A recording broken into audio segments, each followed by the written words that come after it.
پہاڑی زبان میں اپڈیٹ سنیے۔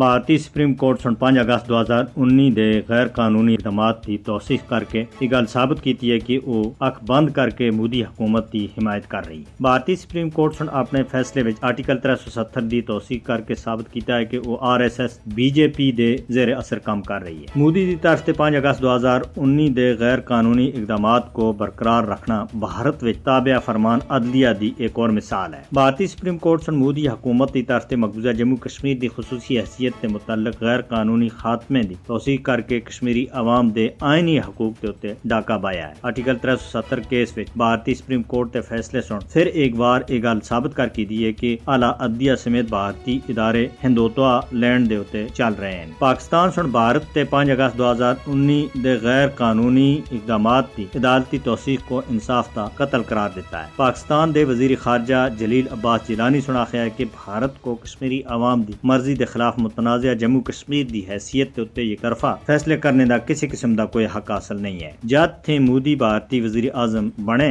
تو بھارتی عدلیہ سمیت بھارت کے تمام اداروں کو اپنے تابع فرما بردار بنا دیتا ہے۔ بھارتی سپریم کورٹ سن آرٹیکل 370 کیس دا فیصلہ سنان دیا ہویا قانون اور انصاف کے تمام اصولوں کو کانڈ پیچھے سٹیا ہے۔ 5 اگست 2019 دے آرٹیکل 370 اور 35A دی منسوخی کشمیری عوام دی شناخت کے اتنے بہت بڑا حملہ سا۔ مودی حکومت کی طرف سے 5 اگست 2019 وچ مقبوضہ جموں کشمیر دی خصوصی حیثیت کی منسوخی دا مقصد ہی کشمیریاں کو انہاں دے حقوق تھی محروم کرنا سا۔ بھارت کی طرف سے 5 اگست 2019 وچ مقبوضہ جموں کشمیر دی خصوصی حیثیت کو غیر قانونی طور دے اتنے منسوخ کرنا اقوام متحدہ دی سلامتی کونسل دی قرارداداں دی بھی ڈٹائی دینا خلاف ورزی کی گئی ہے۔ آرٹیکل 370 دی غیر قانونی منسوخی دی بھارتی سپریم کورٹ کی طرف سے توثیق کو مقبوضہ جموں کشمیر وچ مجموعی اور منظم انسانی حقوق کی خلاف ورزیاں تے بین الاقوامی برادری دی توجہ نہیں ہٹائی جا سکتی۔ بھارتی سپریم کورٹ کی طرف سے آرٹیکل 370 دی منسوخی دی توثیق مسئلہ کشمیر دی متنازع حیثیت کو کسی بھی صورت وچ بٹا نہیں سکتی۔